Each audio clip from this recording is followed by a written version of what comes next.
বলেছে আপনাদেরকে, যেহেতু জপমালা জপতলি দিয়েছে আপনাদেরকে, সেহেতু হরিনামের মাহাত্ম্য ওনারা বর্ণনা করেছেন।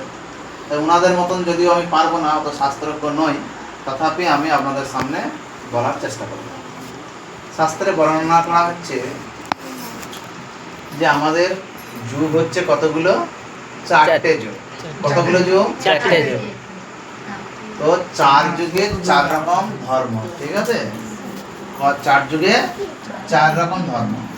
যে এই নয় যে সত্য যুগে যে ধর্মের মাধ্যমে ভগবানকে পাওয়া যেত কলি যুগে সেটাই প্রকৃত। সেই জন্য শাস্ত্রে বর্ণনা করা হয়েছে কৃতেচ ধ্যায়তে কৃষ্ণম ত্রেতায়াম যজতে মাখাই দাপরে পরিচর্যায়ম কল তধরে কীর্তন। বুঝা যাচ্ছে? অর্থাৎ কথা বলবেন না, চুপচাপ সাইলেন্ট, তাহলে বুঝতে পারবেন। আর কথা চললে মন অন্যদিকে চলে যায়। তো সেই কারণে বলা হচ্ছে কৃতেচ ধ্যায়তে কৃষ্ণম, সত্য যুগে ভগবানকে পাওয়া যেত ধ্যান করার মাধ্যমে। কিসের মাধ্যমে? শুনেছেন আপনারা যে সত্য যুগে ভগবানকে পাওয়া যেত ধ্যান করার মাধ্যমে। তো কলি যুগে ধ্যান চলবে না। কারণ কেন? তার সত্য যুগের একটা মানুষের আয়ু ছিল 1 লক্ষ বছর। কত বছর? 1 লক্ষ বছর। অনেক দিন বেঁচে থাকতো। বুঝছে? এরকম সত্য যুগের আয়ু ছিল 17,96,500 বছর সত্য যুগের আয়ু। যেহেতু 1 লক্ষ বছর বেঁচে থাকতো কলিযুগের মানুষ, সেই জন্য তারা ধ্যান বা তপস্যা করতে পারে, তাই না? বাল্মীকি মুনি 60,000 বছর তপস্যা করেছে, কিন্তু ধ্যান আমরা করতে পারবো না কলিযুগের মানুষ। কেন? ধ্যান করার মতন মাইন্ড সেটআপ আমরা করতে পারবো না। ধ্যান করতে গেলে কি করতে হবে? ধ্যান বা তপস্যা করতে গেলে আমাদেরকে একটা নির্জন স্থান দরকার। সেই স্থানে যেতে হবে, সেখানে আসন স্থাপন করতে হবে, নিয়মিত অল্প আহার করতে হবে, অল্প ঘুমাতে হবে। বিভিন্ন রকম প্রণালী প্রাণায়ামের বর্ণনা করা হয়েছে। কিন্তু কলিযুগের মানুষের পক্ষে সম্ভব? এই যে কলিযুগের মানুষের কাছে ফোন আছে, এখন ক্রিং করে বাজবে, তাহলে আপনি ধ্যান করবেন না ফোনের চিন্তা করবেন? তাহলে ফোনের কথা চিন্তা করবে। কেউ একটা এই তো আমার কথাই তো শুনতে মাহাতোদেরা গল্প করতে শুরু করছে, তাহলে কি করে কলিযুগে তপস্যা হবে, তাই না? সেই জন্য কলিযুগে মানুষের জন্য দেখলো যে ধ্যান চলবে না, তাহলে বাদ গেল। তারপরে কি যুগ এলো? ত্রেতা যুগ। ত্রেতাতে শাস্ত্রে বলা আছে ত্রেতায়াম যজতে মাখাই। ত্রেতা যুগে ভগবানকে পাওয়া যেত কি করার মাধ্যমে? যজ্ঞ করার মাধ্যমে। জপ করবেন না। তো ত্রেতায়াম যজতে মাখাই মানে যজ্ঞ করার মাধ্যমে ভগবানকে পাওয়া যেত। কিন্তু এই কলিযুগে সেরকম ব্রাহ্মণ নেই। বোঝা যাচ্ছে? এই কলিযুগে সেরকম ব্রাহ্মণ নেই। যজ্ঞ করতে গেলে ব্রাহ্মণ দরকার, শুদ্ধ সাত্ত্বিক। শাস্ত্রে বর্ণনা করা আছে ব্রাহ্মণের 9টা গুণ আছে। সম দম তপ শৌচ ক্ষান্তি আর্য মেবচ জ্ঞান বিজ্ঞান আস্তিক্য ব্রহ্মকর্ম স্বভাবজম। এই হচ্ছে ব্রাহ্মণের 9টা গুণ। কিন্তু এখন ব্রাহ্মণকে জিজ্ঞাসা করে বলতেই পারবে না তাদের কটা গুণ। বোঝা যাচ্ছে? ব্রাহ্মণ কোনদিন মদ মাংস খাবে না। বোঝা যাচ্ছে? ব্রাহ্মণ সবসময় সাত্ত্বিক আচরণ করবে। সেই জন্য আগে কি হতো? যজ্ঞ হতো, সেই যজ্ঞতে পশুদের বলি দেওয়া হতো। আর সেই পশুদের বলি দেওয়ার যজ্ঞটাকে আবার সেই পশুকে নবজৈবন দান করা হতো। এখন যজ্ঞটাতে সাকসেসফুল হয়েছে কিনা যজ্ঞ পরীক্ষা করার জন্য যজ্ঞে পশু বলি দেওয়া হতো। আর সেই যজ্ঞে স্বয়ং ভগবান আবির্ভূত হতেন। আর এখন যজ্ঞতে পশু বলি দেওয়া হয় কিসের জন্য? খাওয়ার জন্য। বোঝা যাচ্ছে? সেই জন্য কলিযুগে যেহেতু সেরকম ব্রাহ্মণ নেই, সেই জন্য কলিযুগের মানুষের কি দরকার? যজ্ঞ সম্পন্ন করা সম্ভব নয়। আর যজ্ঞ করতে গেলে অনেক টাকা খরচা, কি খরচা না? যজ্ঞ করতে গেলে অনেক খরচা, সবাই যজ্ঞ করতেও পারবে না। তাহলে ত্রেতা যুগের ধর্ম ছিল যজ্ঞ করা, সত্য যুগের ধর্ম ছিল ধ্যান করা। তারপরে এলো দাপর। দাপর যুগে কি? দাপরে হরি পরিচর্যায়াম মানে ভগবানকে সন্তুষ্টি বিধান করা যেত অর্চন করার মাধ্যমে, শৃঙ্গার করার মাধ্যমে।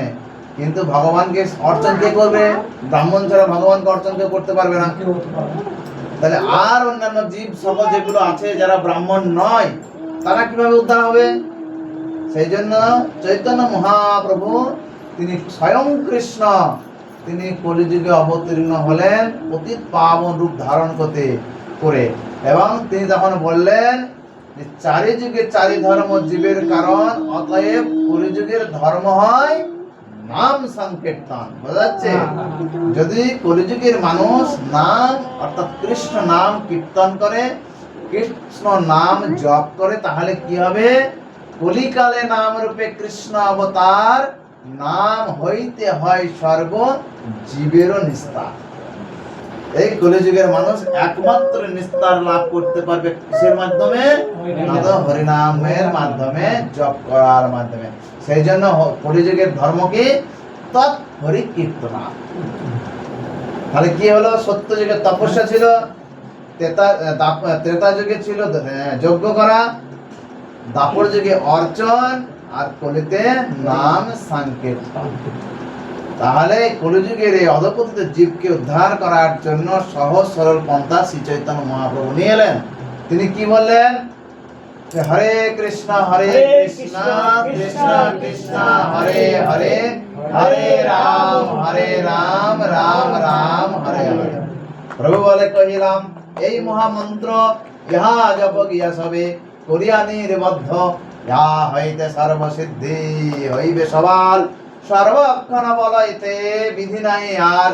কি ভোজনে কি শয়নে কি জাগরণে, অহ নিশি কৃষ্ণ চিন্ত বলবদনে, 10-5 মিলে নিজে দাঁড়েতে বসিয়া কীর্তন করহ সবে। বোঝা যাচ্ছে? কি করবেন? কি সহজ সরল নাকি? না 10-5 জন মিলে সিরিয়াল দেখবো টিভিতে? হ্যাঁ, 10-5 জন মিলে আমরা যখন সময় পাই তখন কি করি বলুন? কি করি? হরিনাম করি আমরা। যখন আমরা 10-5 জন মিলে বসি বা 4-5 জন বসি, তখন আমরা কেউ হরিনাম করি না, তখন এর বাড়ি ওর বাড়ির কথা আলোচনা হয়। সেই জন্য চৈতন্য মহাপ্রভু বলে ওটা বাদ দাও, তুমি যত ওর নামে আলোচনা করবে ওর পাপ তোমার ঘরে লাগবে।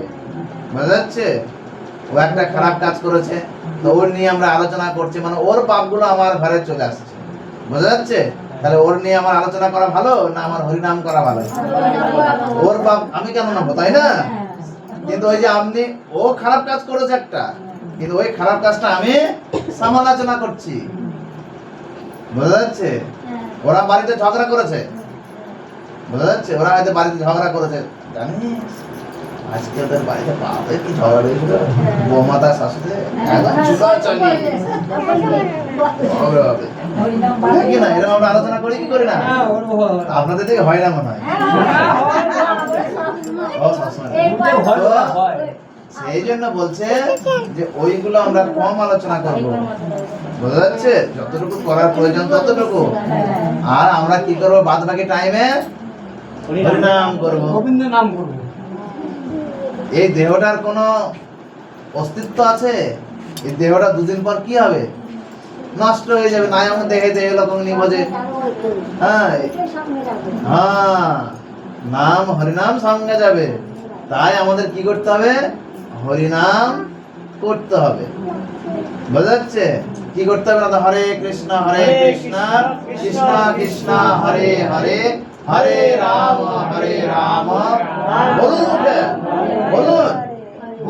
না, জোরে উচ্চ স্বরে কীর্তন করতে হবে, নিজের কানকে শ্রবণ করাতে হবে, ভুলভাল উচ্চারণ হবে তো। নিজের কানে যেন আমি হরিনামটা অন্তত পক্ষে শুনতে পাই। বোঝা যাচ্ছে? আর হরিনাম করলে কি হবে?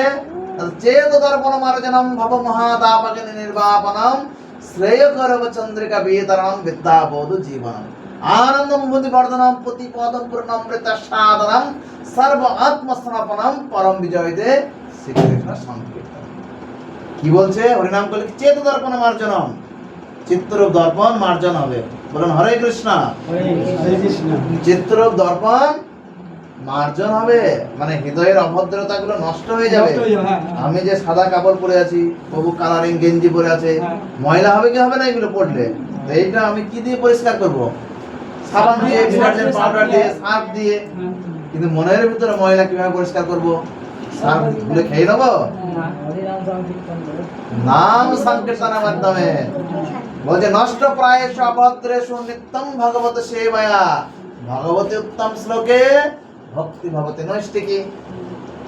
যদি আমি হৃদয়ে এই ভগবানের নামকে ধারণ করতে পারি, প্রত্যেকদিন ভাগবত কথা শ্রবণ করতে পারি, নষ্ট প্রায়েষু অভদ্রেষু হৃদয়ের মধ্যে যে অভদ্রতা আছে, কলুষতা আছে, সেটা আমাদের কি হবে? দূরীভূত হয়ে যাবে। বুঝা যাচ্ছে? সেই জন্য শাস্ত্রে কি বলছে? নাম নামে কারি বহুতা নিজ সর্বশক্তি তত্ত্বর্পিত নিয়মিত স্মরণ কাল। বলছে এই হরিনাম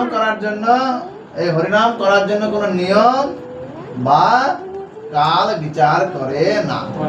যে কোনো সময় যে কোনো মুহূর্তে সূচি অসুচি খেতে শুতে গাইতে হরিনাম করা আমাদের প্রয়োজন। আর হরিনাম করলে কি হবে?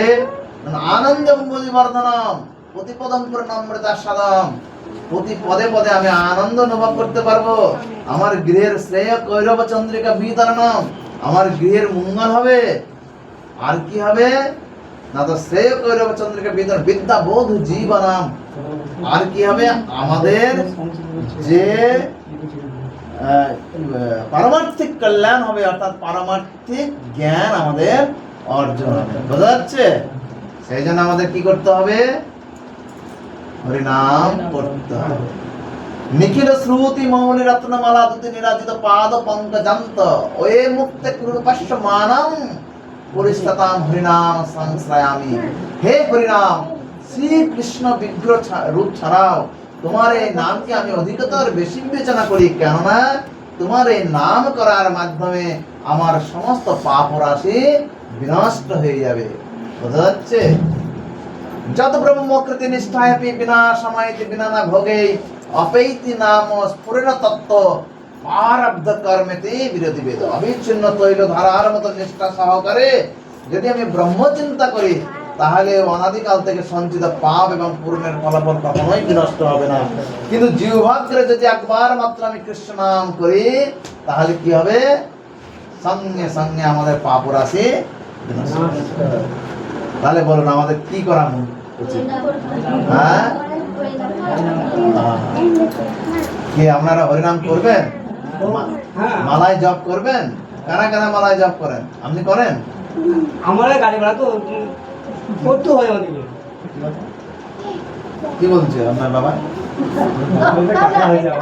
কাকা ছেলে বললো না? ছেলে বললো বলে আমি বাবা ভাবলাম। কি বলছে আপনার কাকা? গাড়ি চালাই তো সময় পাই না। কি গাড়ি চালান আপনি? Pickup van.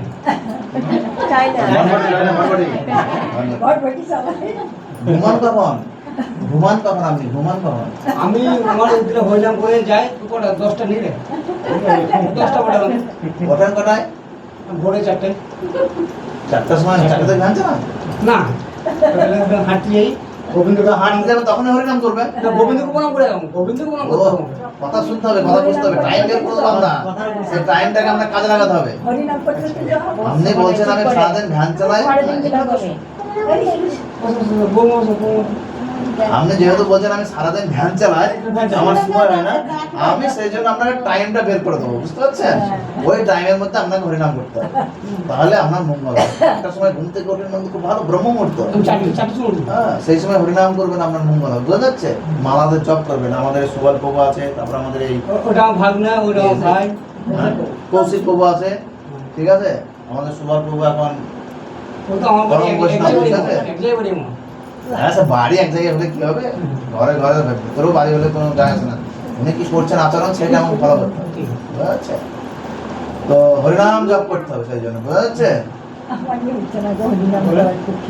হরিনাম জপ কি বলছেন?